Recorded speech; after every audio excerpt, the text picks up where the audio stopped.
Muy buenas noches, mi nombre es Carlos Stuart.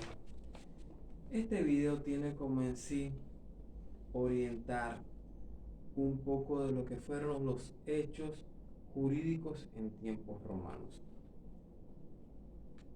Cabe basar que los hechos jurídicos en tiempos romanos no se cuenta con mucha información tangible, porque lo poco que se ha logrado recabar en la historia es que el derecho, jurídicamente hablando, era basado en acciones verbales, de incidentes del día a día cotidiano, que en la evolución del imperio fueron, ya sea por sus reyes, por los magistrados, que en esos tiempos eran llamados praetor, lograron ir evolucionando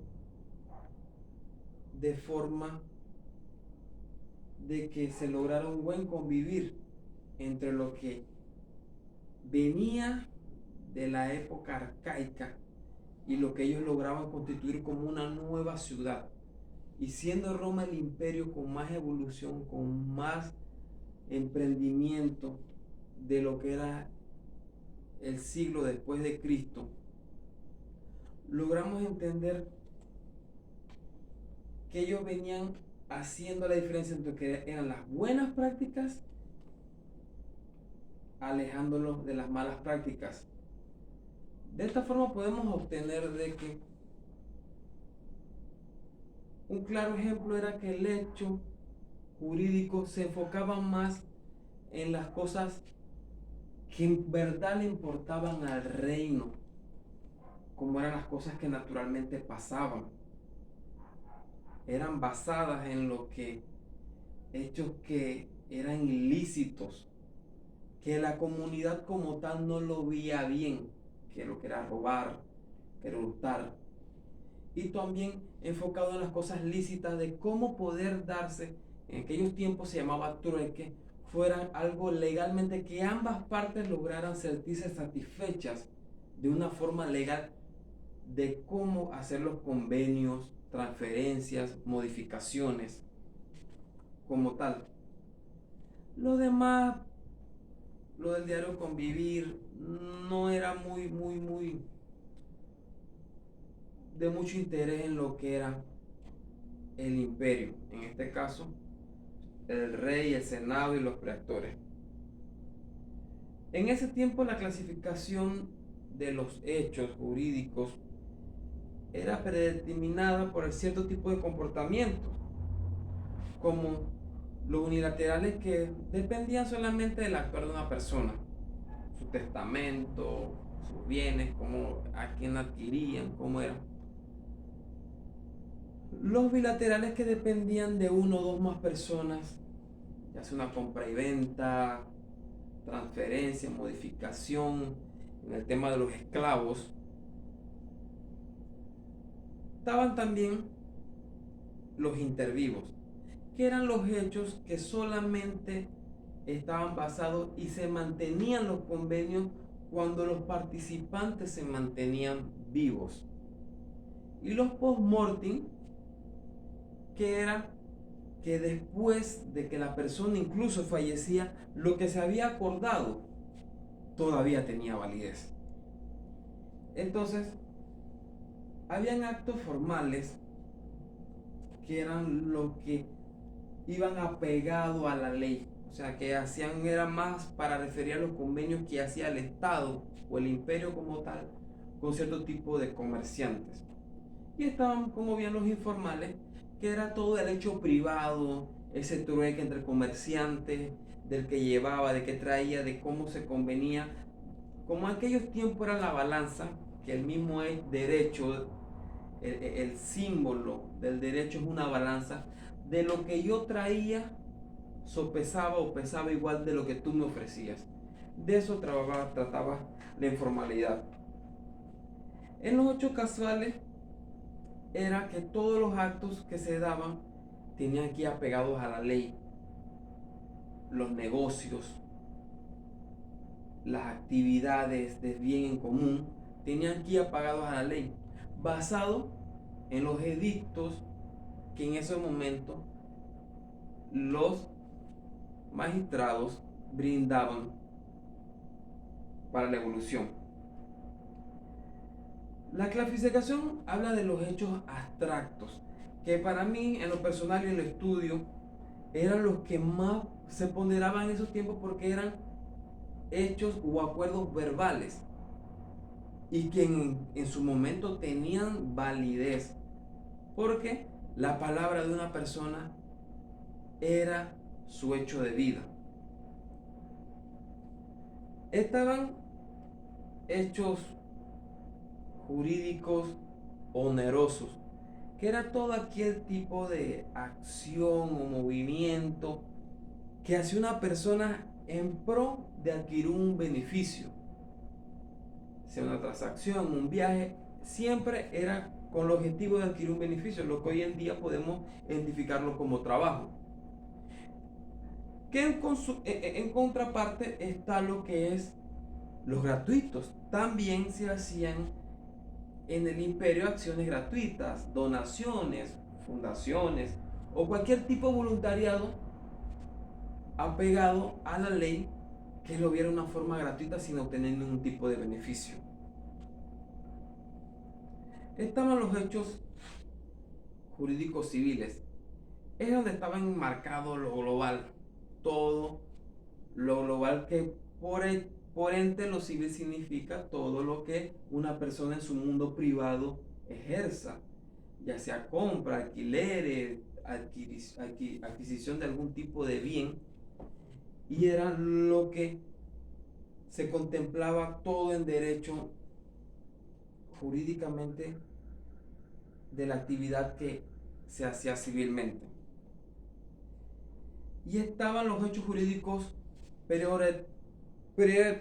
los pretorianos, que no eran más que después del rey, que era la máxima autoridad en el imperio, estaban los preator, que en esos tiempos eran como un magistrado, para tener más o menos un ejemplo de lo que hoy en día era un magistrado, que eran los pensadores consejeros aunados al Senado, que era otro conjunto de notarios que acompañaba al rey en su administración, y eran los que comenzaron a formular las primeras bases del derecho con cierto tipo de leyes, edictos, que lo llamaban en esos tiempos, edictos, que corregían el mal comportamiento que se daba en algunas personas. Resumidas cuentas, el hecho jurídico en Roma y su clasificación es la base de lo que hay hoy en día y sigue evolucionando,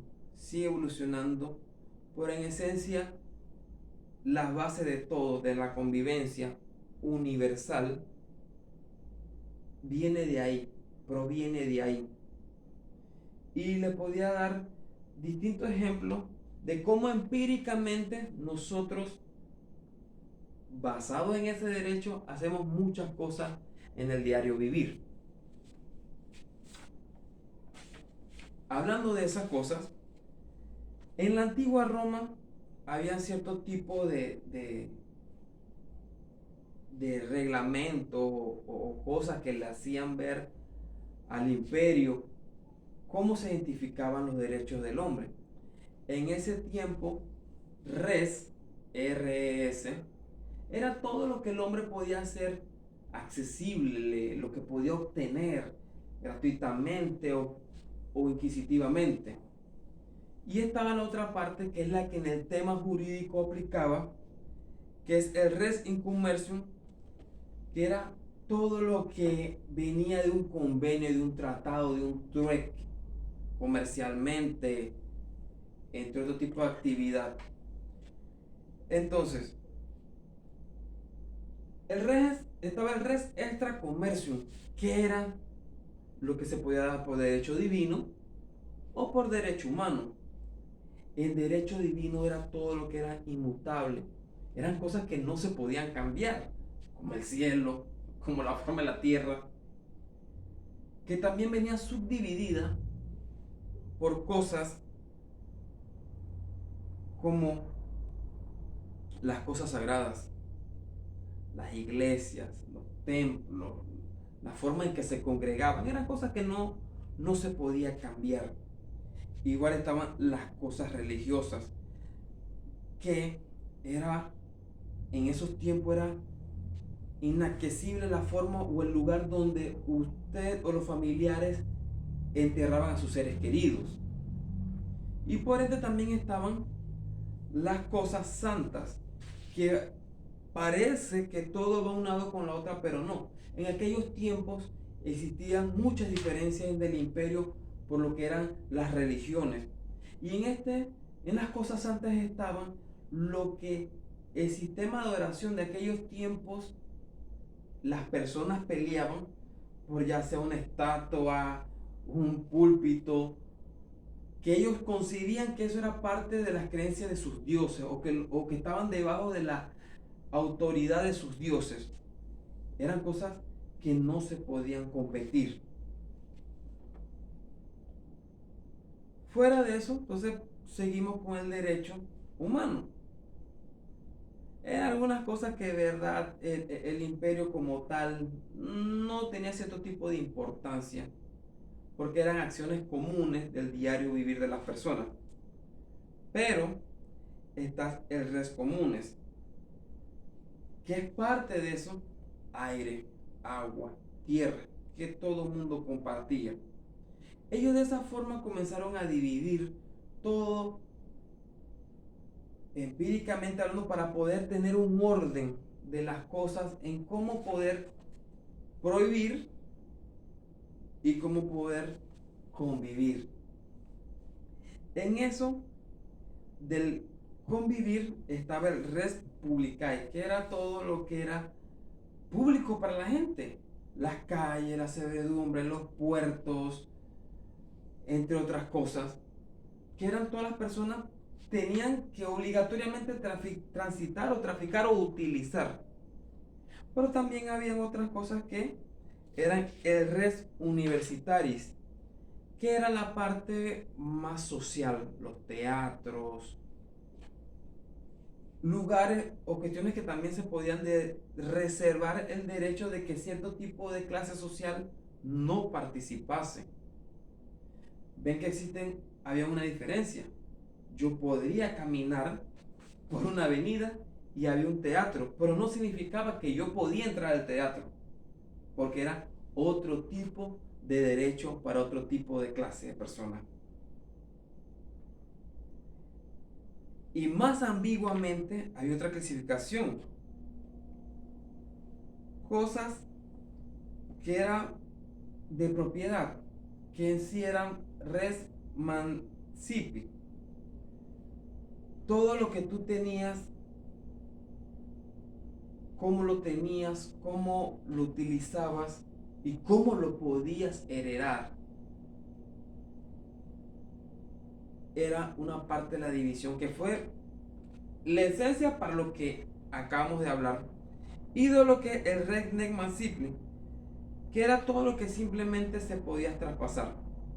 O sea, el res mancipi era todo lo que tú tenías y que legalmente tú podías o debías dejar un testamento como tal a quien se lo ibas a dejar. Y el res nec mancipi era todo lo que tú normalmente podías traspasar a una persona sin legalmente tener una acción, o que no ibas a perjudicar ningún tipo de persona.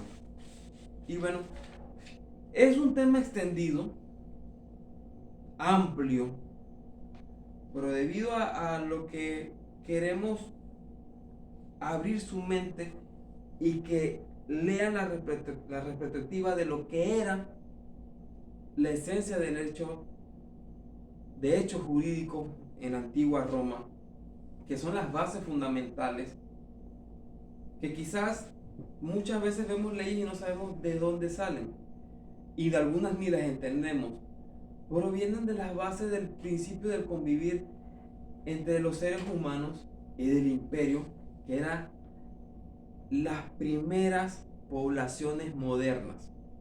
y que son el ejemplo de nuestro diario vivir.